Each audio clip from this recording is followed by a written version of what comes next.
Hello. ఇవాళ ఆ cut అవుతున్నాను మేడంది బాగా. ఆగిపోయిందండి. ఆ, ఆ, మళ్ళీ ప్రాబ్లం వచ్చినట్టుంది. అవునా? రావట్లేదండి. ఇప్పుడు వాయిస్ వినిపిస్తున్నది రావట్లేదు. కదా? ఇప్పుడు ఇప్పుడు వినిపిస్తుందా? వస్తుందండి. ఇందాక వాయిస్ రాలేదు. ఇందాకలా అంటే ఇక్కడ ఇవాళ మాకు నెట్ ప్రాబ్లం ఎక్కువ ఉన్నట్టుందండి. ఇప్పుడు వినిపిస్తుందండి. దాని అంతా అది కట్ అవుతోంది. అదే అదే. ఉమ్. అవునండి. ఆత్మ గుణ ఏ గుణములు లేక విజ్ఞాన స్వరూపులై బ్రహ్మాకారైక జ్ఞానము కలిగి ఉండు వానికి దైవ సాక్షాత్కార జ్ఞాన మోక్షము కలుగును. ఇది సత్యము. ఆత్మ సోదరులారా, సోదరీ మణులారా, ఇట్టి విషయములో అజాగ్రత్త పొందకుడు. కనులు మూసుకొని పోయిన తర్వాత మనమేమియూ చేయజాలము. అట్టి కండ్లు మూసుకొని పోయేడు కాలము ఇప్పుడో ఎప్పుడు అని తెలుసుకుని కార్యములు చక్కపరచుటకు కూడా సమయము కలదో లేదో అని కూడా తెలియజాలం. ఒక ఎకరము భూమిలో పాదులు వేసి ఒక్కొక్క దానిలో ఏమేమి విత్తనములు పెట్టేదమో అనగా బీజములు చేదుగా గాని తీపుగా గాని పులుపుగా గాని వగరగా గాని ఉంటే దానికి అనుగుణ ఫలము కలుగునట్లు జీవుని యొక్క గుణములు అలాగుననే ఉండును. కనుక శుద్ధాత్ములై దయా స్వరూపులై నిర్విషయులై ప్రశాంతులై ప్రసన్నాత్ములై మీరందరును ఉందురుగాక. ముక్తిస్తు బ్రహ్మతత్వస్య జ్ఞానాదేవ నాన్యథా. ముక్తిస్తు బ్రహ్మతత్వస్య జ్ఞానాదేవ నాన్యథా.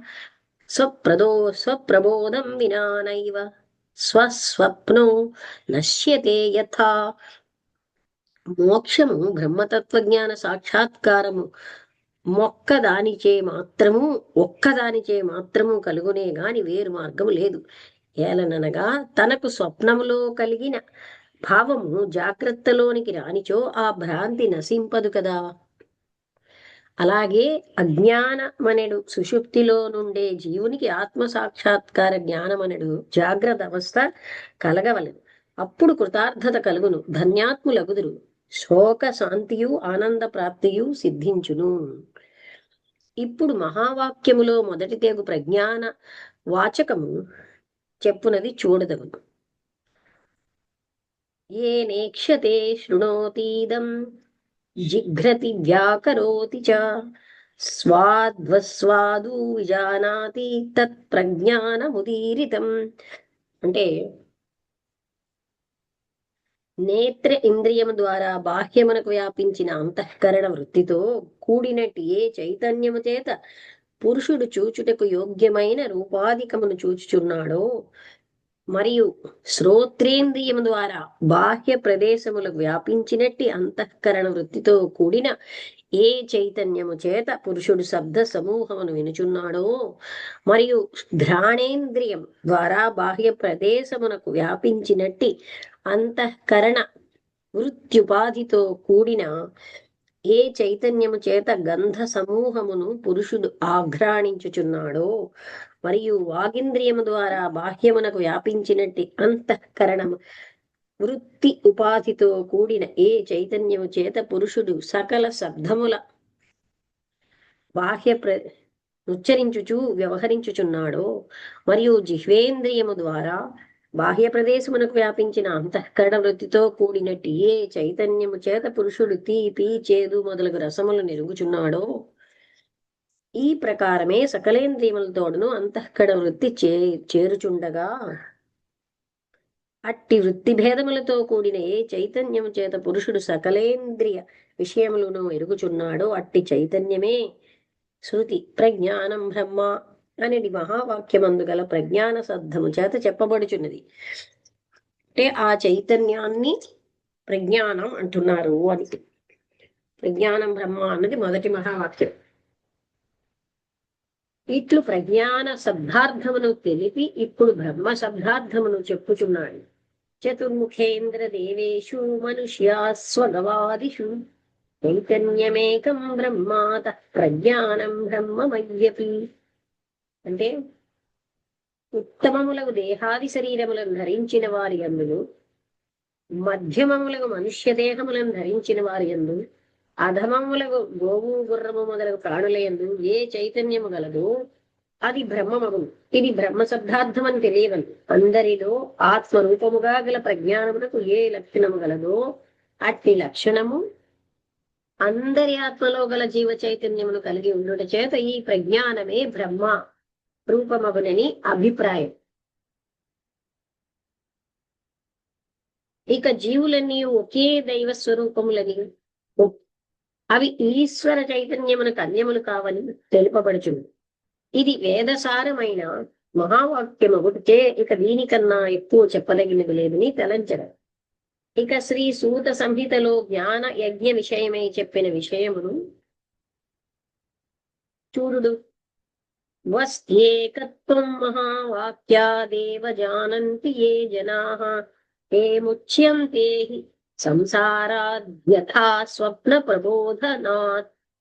జీవకోట్లలో గల చైతన్యం భిన్నము కాదని, ఏకమనియు అది ఈశ్వర స్వరూపమనియు మహావాక్య విచారణ చేత ఎవరు తెలియకొనిదరో, ఎవరు తెలుసుకొనిదరో అట్టివారు స్వప్నము నుండి మేల్కొనినవారు.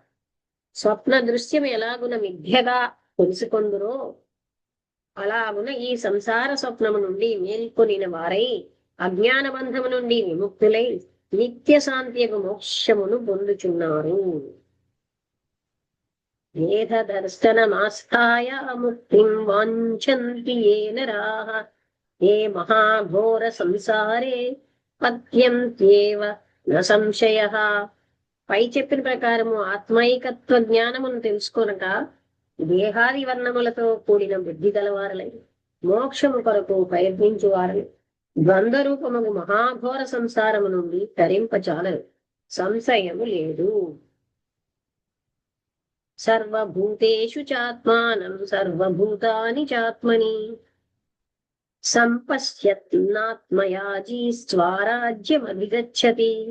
ప్రజ్ఞానం బ్రహ్మ అని పై తెలిపిన మహావాక్యానుసారముగా సర్వ ప్రాణికోట్లలో ఉన్న ఆత్మ వంటిదే తన ఆత్మని, తన ఆత్మ వంటిదే సమస్త ప్రాణికోట్లలో గల ఆత్మని వివేక జ్ఞానము చేత ఎవరిని తెలుసుకొనిచున్నాడో వాడు ఆత్మయజ్ఞమును చేసిన వాడు, వాడు అమృతముంది పానము చేసిన వాడెవడిచే స్వాత్మరాజ్యముకు దైవత్వమును పొందగలుగును.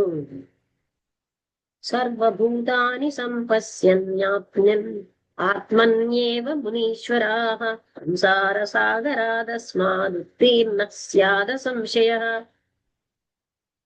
ఎవడు సర్వభూతములలో గల చైతన్యమును దైవ చైతన్యముగా జ్ఞాన దృష్టిచే తెలుసుకున్నవాడై తన చైతన్యం అట్టి దైవ చైతన్యమే అని ఎరింగి ఏకాత్మ జ్ఞానము కలిగిన వాడుగా ఉండును.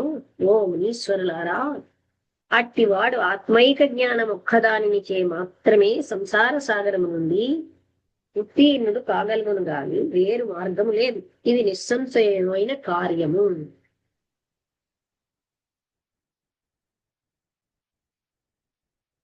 బహవోద్వైత విజ్ఞానాద్ విముక్తా భవబంధనాత్ అద్వైత జ్ఞాన యజ్ఞేన న తుల్యో విద్యతే క్వచిత్. సనక సనందన సుఖ వాసుదేవాదులు అనేక మహాత్ములికి అద్వైత జ్ఞానము కలవారగుడు చేతనే అజ్ఞాన బంధనము నుండి విముక్తులై ఇట్టి అద్వైతమై ఆత్మానాత్మ సంతానము జ్ఞానయజ్ఞము సమానమైనది మరి ఒకటి పవిత్రమైనది మూడు లోకములందునూ లేదు. ద్వైత విజ్ఞానమాసాద్య ముక్తిం వాంఛంతి ఏ నరాః తే మహామోహ సంసారా సర్పదష్టాన సంశయః.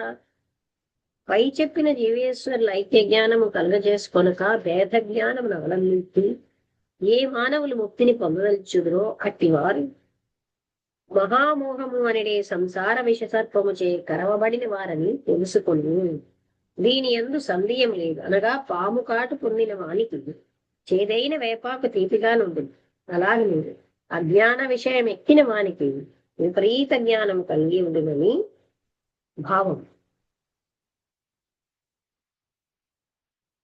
ఆత్మయాథాత్మ్య విజ్ఞాన యజ్ఞం ముక్త్వా నరాధమాః క్రియారూపేషు యజ్ఞేషు యతంతే మాయయావృతాః. ఆత్మ యొక్క యథార్థమైన ఐక్య జ్ఞానమును శ్రవణ మనన నిధి ధ్యాసనములతో కూడిన యోగాధ్యనుష్ఠానముల చేత తెలుసుకొనక క్రియారూపములకు పశుయజ్ఞములు చేయు నరాధములు మాయామోహము చే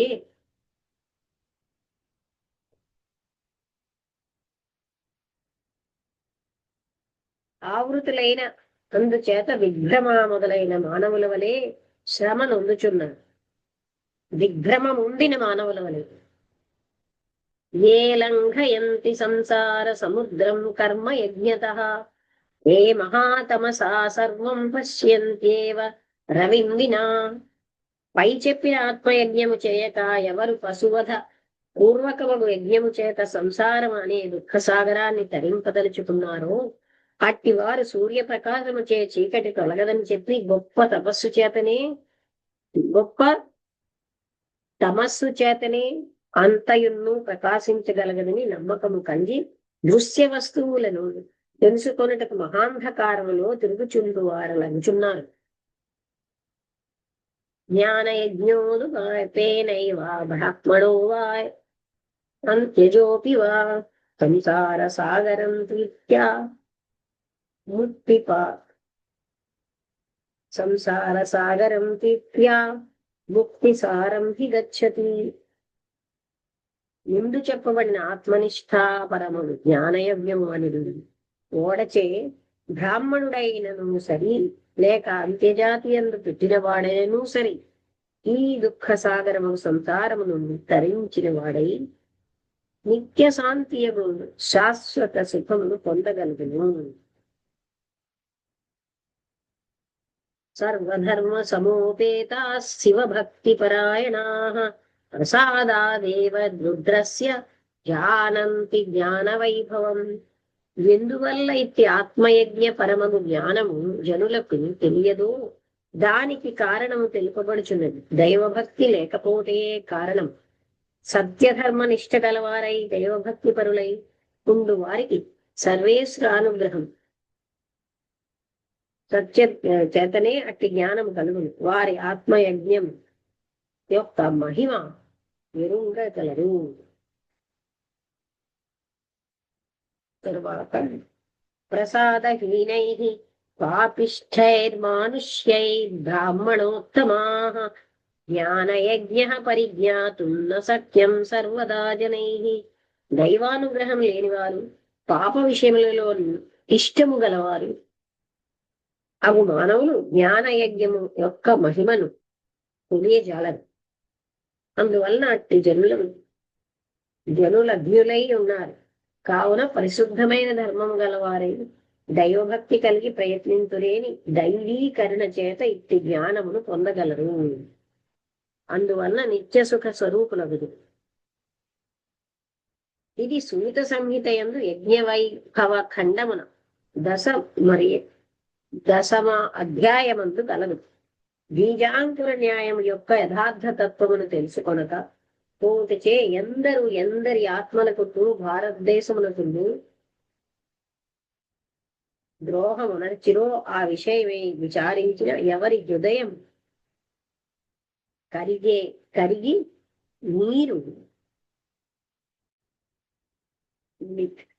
నీరుగా మారి దుఃఖోష్ణములతో కూడిన బాష్పధార కారక ఉండు. ఎందరు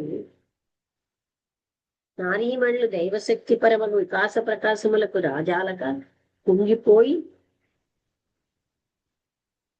కుంగిపోయినారో తలంచిన ఓహో ఎంత పాపకరము, భారతదేశమునకు ఎంత అపకారము నచ్చిన వారమైతే.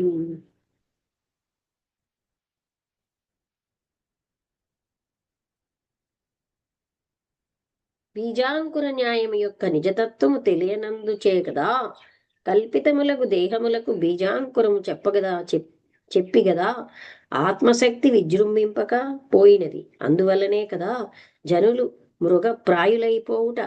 అట్టి కారణమును బట్టియే సర్వోత్కృష్టమైన ఈ భారత భూమి అడుగంటి పోవుట ఇన్ను పరుల యుద్ధ పరుల మర్దనలకు లోబడిపోవుటయున్ను దుఃఖ సాగరములో మునుగుటయున్ను జరిగినది. దీనివల్ల కలిగిన అనర్థముచే ఒక్క జాతికే గాక ఒక సంఘమునకే కాక భారతదేశమునకు అంతకును బాధ కలిగెను. బ్రాహ్మణాది సర్వజాతులకును సన్యాసాది సర్వ ఆశ్రములకు ఇది దుస్సహమైన వేదనయై పరిణమించినది. ఆత్మాభివృద్ధికి ఈ బ్రహ్మహత్యా దోషమే అడ్డు కలగచేసింది. దీనికన్నా ఆత్మద్రోహం ఏమున్నది? దీనికన్నా దేశద్రోహం ఏముండదు?